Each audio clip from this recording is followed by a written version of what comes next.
Welcome to Anchors Away, a podcast for boaters. I'm your host, Matt O'Hara, owner of the Queen Boat Company Marina on Lake George and the Freedom Boat Club franchise on the same lake.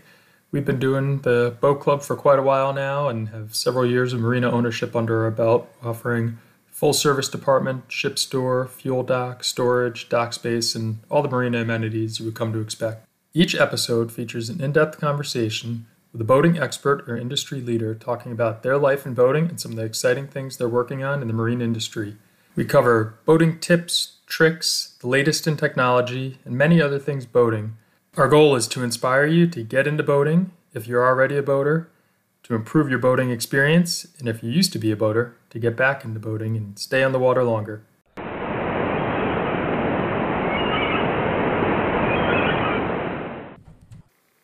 I recently spoke with Alex Pusker, the National Sales Director for Siren Marine. We've started experimenting with Siren on some of our boat club boats, and Alex has been a tremendous resource in getting us set up. Siren Marine has been providing boaters with peace of mind by connecting the boater to their boat with real-time monitoring. They want you to spend less time worrying about your boat and more time enjoying it. Alex is an American Boat and Yacht Club certified marine electrician, an ABYC certified marine diesel technician, and a NEMA certified marine electronics installer. He knows his stuff, and you can tell. We discussed how he grew up boating and fishing, connecting boating and how it helps the user experience, advice for getting started in boating, and some other ways in which the industry is appealing to the next generation of boaters. Oh yeah, and this conversation happened just a couple days before the huge announcement that Yamaha was acquiring Siren. So although he mentioned the partnership, he did a nice job not blowing his cover and letting the cat out of the bag early. Enjoy.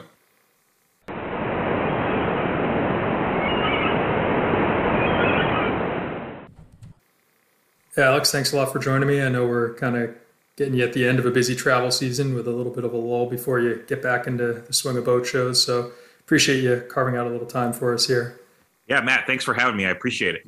So I just want to start and find out a little more about your history in boating. We've met a couple times. We've spent some time on our boats, and I can tell you have a long and deep history of being on and around boats. So how did that get started? So it's pretty interesting. I'm actually from Connecticut, Fairfield County. I grew up fishing and boating along Long Island Sound. In the days that the boat wasn't available, through my father or my uncle, we would go, we just walk to the closest bass fishing pond and do some fishing there. I'm a fisherman at heart as well as a boater. But through that passion, I was able to land a position out on Block Island. And after schooling, I realized that I wanted to really do something outdoors in an industry that I enjoy, and I found the International Yacht Restoration School, IRIS, in Newport, Rhode Island. I actually went to their marine systems program. That was in Bristol, Rhode Island at the time. So that's really what jump-started me into the industry. And now being in Newport, Rhode Island, where I'm based, I have the pleasure of being at the mouth of the Narragansett Bay, having a straight shot out front to the Atlantic Ocean to some of the best striped bass fishing, tuna fishing grounds in the country. Do you remember what the first boat your dad and your uncle had that you learned on? My uncle had a 17-foot or an 18-foot Scout center console, as well as we do boat in West Florida as well, and down there is a flats boat, which was pretty exciting. It's two different fisheries, and it's two different ways to look at the ocean. When you're up in the Northeast, everything, obviously, as you know, is very close together. The shoreline is very compact as far as homes staggered next to each other. Very little public waterfront in some cases, where you go down to the southwest of Florida, and it's open and it's flat, and the water clarity is completely different. So I was lucky enough to really experience a number of different waterways at a young age to really sharpen my scope of what the industry looks like and really sharpen my love of the outdoors. And you still have that opportunity with all the boat shows and everything that you're doing traveling. I'd imagine at this point, outside of boating where you grew up, you've pretty much explored waterways across the country, and would it be fair to say across the world at this point? Yeah, very much so. Siren Marine is an international company. I will be honest with you that anywhere that I travel, I try to take a shoulder day. And either go and enjoy a day on the water, go enjoy a day fishing, because I may not be back there anytime soon. Whether I find myself in Charleston, Maryland, even up in your neck of the woods in Lake George. And I don't know if you know this, but we do have a Freedom Boat Club membership. So when I find myself in an area that obviously I can't access a boat, or I want to take the chance and go and explore a new area on my own, I'm lucky enough to have that network of the Freedom Boat Clubs to hop on a boat the next day or make a reservation, a reciprocal reservation, obviously, and go enjoy those local waterways. Do you have a favorite spot, or is there somewhere that stands out as being one of the most unique places you've been? I tell you what, I was just down in New Orleans, and we took out a flats boat to go redfish fishing. So redfish are big redfish, red drum, black drum, and being able to shoot down through the end of the Mississippi River to where it's just as flat as far as you can see. But there's little estuaries to where everything is open and where you can go and dive and fish these areas. And I thought that was pretty interesting because as I explore the Gulf Coast, I've really only been on, like I said, the southwest side of Florida or the Texas side in Houston. And I had the ability to really get smack dab in the middle of it and go fishing with some really great guys. And I thought that was pretty interesting to be in the deep south and do some true backwater fishing. Did you catch anything? We did. We caught some monster redfish. Nice. Presumably your dad and uncle taught you how to boat and fish. Is there any advice that they gave you early on that still sticks with you today? Um, so my uncle was the one who really sharpened who really got me into fishing more than my father. And we're known as we can be the most impatient people in the world, but when it comes to fishing, all that goes out the door. And we're some of people that know me best are like, wow, you could, how do you stay so patient fishing? How do you enjoy this time? And it's about disconnecting. It's about being out there with family or friends. Just being able to cherish that time on the water is something special to me. And that's why that's why I enjoy it at a young age, and I always have. But one of the things that I enjoy now is being able to bring out my other good friends or family members out into the water, whether it be a Freedom Boat Club or a friend's boat or something, because what I'd like to think is now it's my goal to really get as many people not into the industry, but just into boating. We're in a really interesting time, obviously, with the hockey stick curve of boat purchasing and boat buying and new boaters in the market. And I think we need to do everything we can to retain those new boat owners, boat customers, whether they're fishermen, whether they're water skiers, whether they're pontoon boat guy. I mean, because it's on us to retain them into this industry and really educate them on what it is to be a boater and how they can enjoy the water in more ways than one. So I always enjoy bringing new people out onto the water. There's always a smile on their face or that wow factor that they may not have the ability to access a boat or even be near a waterway. So I always really find it important to bring as many people out on the water as possible throughout the season up here. And that's a good segue, I think, into what you guys are doing at Siren and what you're working on. And, we see this in a lot of different technologies around boating right now, but the concept of making boating easier, making boat ownership easier, making it more frictionless so that some of the scary parts of owning a boat and being able to take care of a boat don't necessarily go away, but just become a lot easier to manage. And that's something you guys are doing really well. What are you seeing right now as kind of the biggest adoption driver of Siren, and what are people gravitating to feature-wise in terms of what you guys are putting out there? At Siren Marine, we were lucky enough to come on the scene probably about 10 years ago at this point. So our founder, CEO, Dan Harper, this was his brainchild. He unfortunately passed away last January, but we've been continuing on his mission now for the last year. And it's always been about boat connectivity. Now, we've been riding this wave of connectivity in other assets of life, whether it's, I just bought a new truck. It comes with an app. It tells me when I need an oil change, where my closest dealer is. Same thing with home connectivity as far as Nest, Lynx, all these other different home security or connectivity apps. So what we come to really enjoy is the wave of connectivity in other industries. So our best customers are realizing that, hey, I just bought a brand new boat. This was a pretty large purchase or investment on my part or my family's part. Connectivity comes standard in every other part of our life. Why isn't it coming standard on my new boat purchase, where it sits unattended 90% of the time, even if my season is only 6 months long? And that's a whole nother conversation, to where if you're up in the Northeast like we are, we only have a small window to enjoy our assets. or our boats with our family. We don't want to walk down on a Saturday morning to any surprises with the family in tow, with screaming kids ready to get onto the water, and you turn your key and the battery's dead, or the boat doesn't start, or you come down in the back of the boats in the water because the bilge pump failed. So all of those things are very small, but they can turn catastrophic very fast. And we're all about preventing the event. We are about connectivity. We are an app-based business, obviously, but we still believe in disconnecting when you're on the water with family and friends. We want to get you to that point through our technology. And we want to make sure that you can enjoy it when you get there. Yeah, I think that's a great point. I mean, the reason that we are gravitating towards moving some of our service customers and our dock customers towards Siren is that reason exactly. Inevitably, it's like the one Saturday that my service manager needs off or my mechanic needs off is when like 3 different people come down to use their boats, and there's an issue that we totally could have known about ahead of time, but now we're scrambling to get someone in on a day off, or the people are just saying, forget about it, we'll go home, and it just turns into a whole ordeal that didn't need to happen if it was being watched and monitored, 24/7 the way you guys do. Of course. You guys have been forming some really cool partnerships too, and I think some of them you can probably talk about, and maybe some of them you can't, but tell me about some of the industry partnerships that you guys have been working on.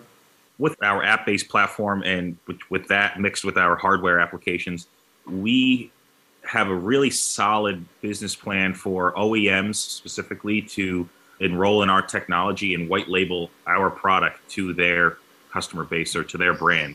So we have a number of great opportunities now. We're working with Hinckley Yachts.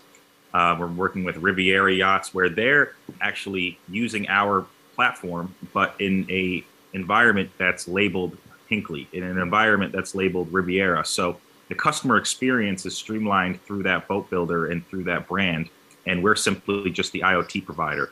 Like I said earlier, in other industries, people are getting used to the idea of connectivity as coming standard. These boat builders are no stranger to that. They're exploring different options, they're exploring partnerships, and they realize that they don't have the time, money, or resources to really go out and do this on their own. Why not partner with a brand like Siren Marine that has been doing this for a decade, and it's all we do. We know the process. We know the ins and outs of marine IoT. We're on our 3rd generation now, our 3rd generation of product, the Siren 3 Pro, which is our best product yet, and it can be used in an array of applications. So even inside the marine space, like I mentioned at the beginning of the call, we have a pretty exciting partnership coming out with one of the largest diesel inboard manufacturers, that's Cummins. They're white labeling a product called Prevent Tech, and it's about preventing the event. So we're simply the IoT gateway there to be able to plug into their Prevent Tech platform, and they're able to notify their customers ahead of time if there's an issue coming up with their motor, if there's an operating issue. And because we're tied into other systems other than just the motor, like for example, ZF transmissions, the tech can diagnose an issue from 1,000 miles away just from the data on our app, rather than flying out, getting on a boat, or that customer needing to bring his boat to his closest servicing dealer. We can really prevent downtime in that space for that customer. And it all comes back again to enjoying their Saturday and enjoying their time on the water. Another interesting opportunity that we're working on, which is outside of the marine space, is which I can't name drop their brand yet, but is in the generator space. Like I said, our platform can be applied to a number of different industries, and our product is being used on mobile blood bank vans, food trucks, you name it, with some of the largest food truck vans in the nation. Their generators are being remotely monitored by a Siren Marine platform. So it's pretty cool on that front. We also have a great relationship with Yamaha. You may have seen that last March. They partnered with us on they just jumped on board, and they're extremely excited about our technology. That's going to be evolving even more. So we're looking forward to that as we go into next year as well. In your travels and your shows, have you seen any other new technology coming out there that accomplishes that same goal of making boating easier?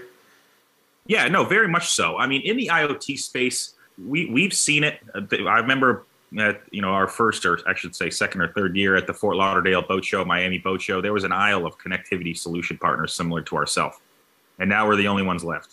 There's people that come on, they realize it's a cool aspect, it's a great idea, But when you realize the challenges of creating an electronic component in the marine space, it takes a lot of resources, a lot of financial backing, a lot of R&D, and fortunately, Siren Marine has had those means to continue to do that and develop new product and evolve with the times, especially with us being a cellular product. Our first device was a 2G based device. Obviously, they've done away with the majority of 2G. Same thing is going to happen with the 3G side of things. So as our customers or any customer is out there evaluating a connectivity product for their boat or vessel, look at that company's track record. Make sure they're not just a cool science project that's out at the local boat show and they're not going to be around in a year. We have a great team of people. Like I said, we've been a growing company. Dan Harper, who started the company just 10 or so, 11, 12 years ago. We've grown to a company of 25 full-time employees up here in Newport, Rhode Island. We have a great support team that's open 6 days a week now at this point, and is available at all hours of the day. So we really take care of our customers and we cherish each relationship that we build. But we also welcome the additional competitors into the space because it builds category awareness. It's not just a cool fad that's coming and going in the marine space.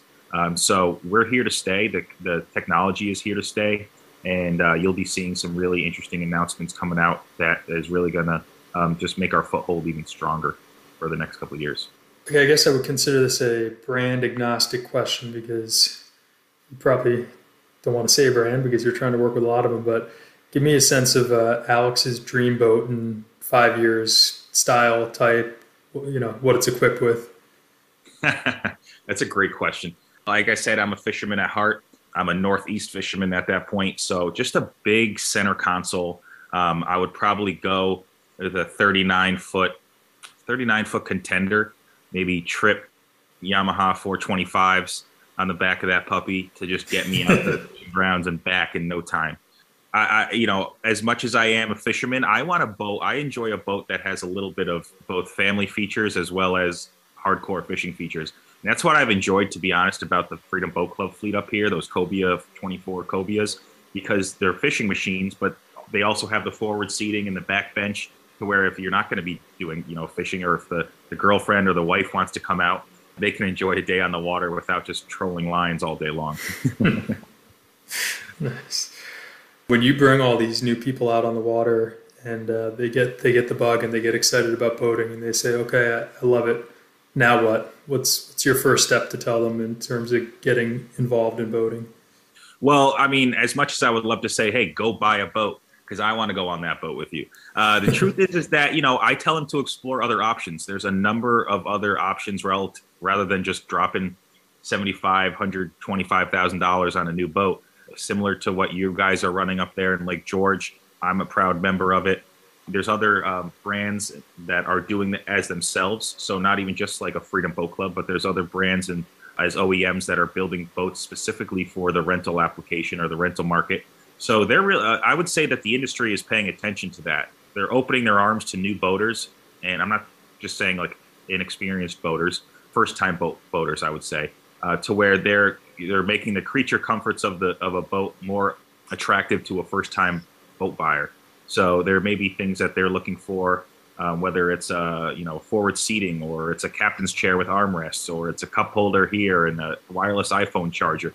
Those kind of little features that the OEMs are now implementing into their builds. They're doing on purpose to attract new and younger boat buyers, which we call the digital native in our space, right? The techie young guy. That's where a lot of these numbers, if you've seen new registration, obviously the average age of a boat owner has gone down since the pandemic started, which is great because we're welcoming new generations of boat owners into the industry. Not just going to be the 65-year-old retiree cruising around the lake with his grandkids. So we're here to echo that message and keep them in the industry, keep them boating, keep them excited. A long story short, I would point them to a rental opportunity, and I would also point them to a boating safety course. That's a good point. I had my first peer-to-peer boat setter experience last week. It was interesting. Have you ever tried that? Yeah. So you guys you're offering that at your location? No. As a consumer, I was a consumer down in Florida. Oh, very cool. Yeah, we had a big group, and I didn't feel like taking a Freedom boat with a big group, so we ended up doing a peer-to-peer boat setter rental, and it was easy, great. Does it come with a captain? This one did, yeah. It didn't have to, but it was a 60-foot Sea Ray, and Oh wow, yeah. it was a So you bachelor guys party, enjoy so I didn't really think that happened. you guys enjoy everything someone else enjoy, drives the boat. Yeah, yep. But yeah, there's just a lot of ways to get out there and enjoy it now. It's cool. Well, thank you. That's about all the time I want to take up from you. I appreciate it, and we're definitely looking forward to using your product and seeing what else you guys are coming up with next. So have a good holiday, and either we'll see you next year, or I'm sure we'll be talking to you next year. Matt, I appreciate it. Thanks again for the invite. You have a great holiday. And if you're ever up in Lake George and you want to go fishing, let us know. I will. Hey, ice fishing is coming up. I'm going to be Have you ever done that? not on Lake George, but I am making a point to do so this winter. Well, good luck. Terrific, Matt. Have a Make great sure day. the ice is thick. Yep. Take care.